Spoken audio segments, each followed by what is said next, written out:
Assalamualaikum warahmatullahi wabarakatuh.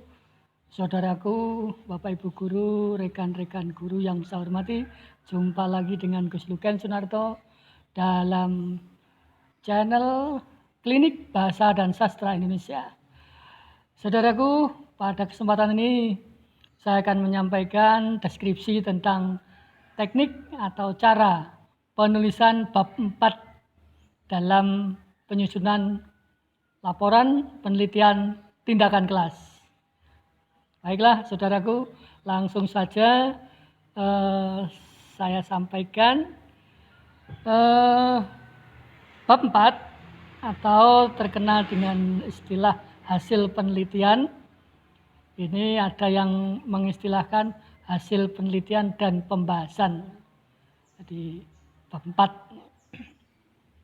Di bab ini saya ulang seperti sebelumnya sudah saya jelaskan bahwa ada yang harus dibahas, yaitu hasil kegiatan siklus 1, hasil kegiatan siklus 2, dan pembahasan seluruh siklus. Kemarin sudah saya munculkan, sudah saya sampaikan pada penulisan penelitian tindakan kelas sesi ke-10. Kemudian ini adalah penulisan penelitian tindakan kelas sesi ke-11.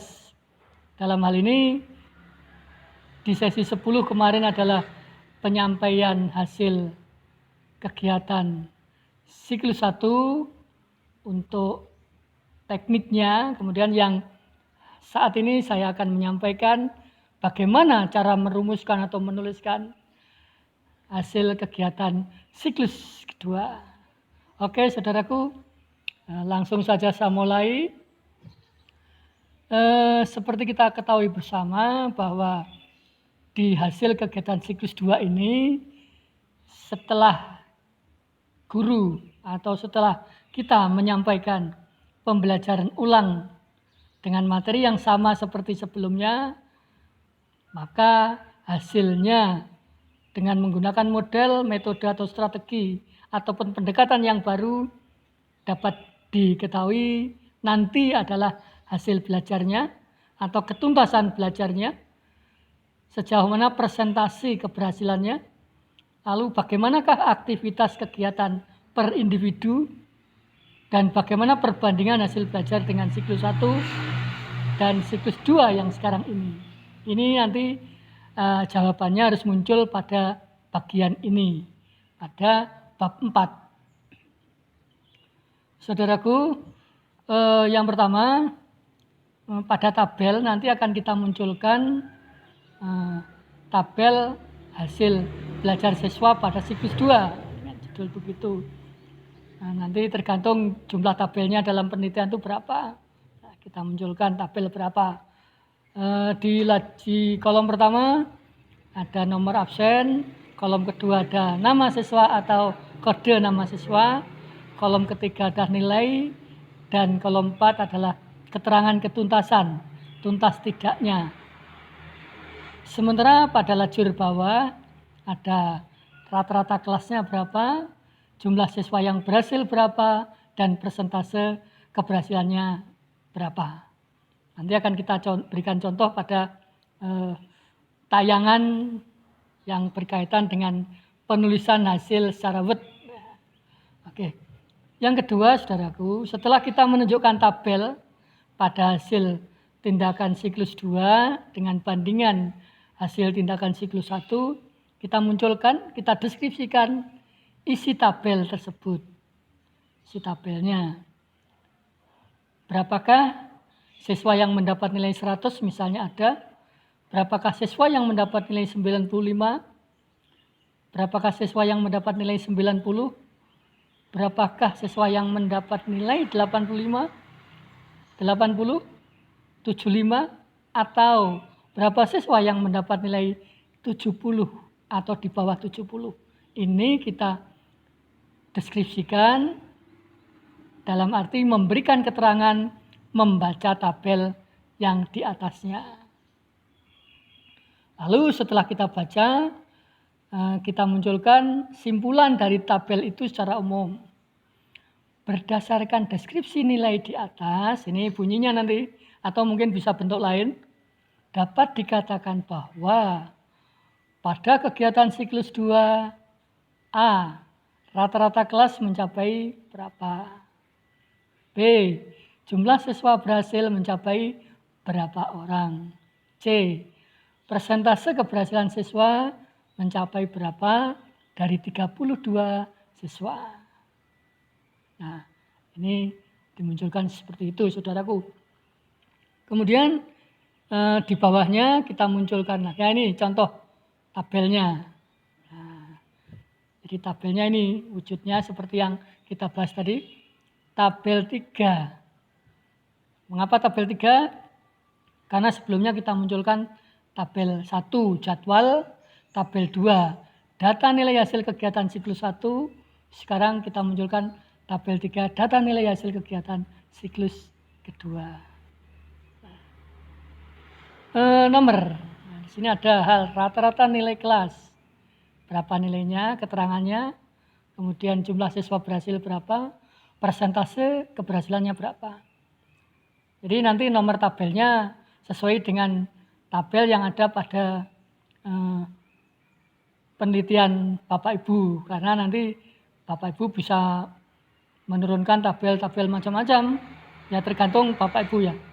Karena mungkin model penyampaian langkah-langkah kegiatan pada bab 2 atau bab 3 bisa jadi Bapak Ibu menggunakan tabel, sehingga tabelnya tidak harus urut seperti yang saya contohkan ini. Oke, Bapak Ibu, langsung saja. Yang keempat, setelah itu kita munculkan tabel ini, bawah ini. Perbandingan hasil siklus 1 dan siklus 2. Nih. Aspeknya sama, kita munculkan rata-rata kelas, jumlah siswa, persentase keberhasilannya. Di tabel 1 berapa, di tabel 2 berapa. Sehingga di bawah tabel ini bisa kita deskripsikan sebagai berikut. 4. Deskripsi perbandingan siklus 1 dengan siklus 2 tersebut. Menurut uraian kita masing-masing, berdasarkan tinjauan ketiga aspek pada slide sebelumnya.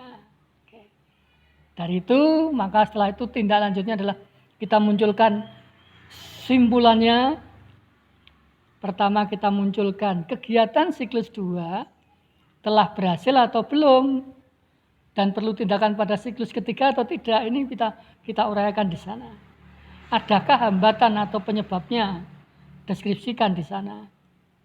Kemudian yang ketiga, jika sudah berhasil pada siklus 2, berarti kegiatan dihentikan. Artinya penelitian telah berhasil.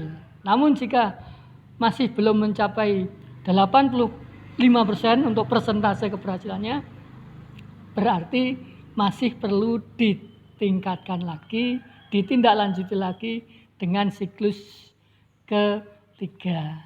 Demikian saudaraku. Oke. Dan yang terakhir adalah deskripsi perbandingan hasil siklus 1 dan siklus 2. Ini seperti tampak pada tabel itu, kita perbandingannya. Siklus 1 sudah kita bahas yang kemarin, maka siklus 2 kita munculkan di sini. Perbandingannya. Kalau siklus 1 kemarin berapa, siklus 2 sekarang berapa, maka terjadi selisih. Adakah kenaikan? Kita deskripsikan, kita tuliskan di situ.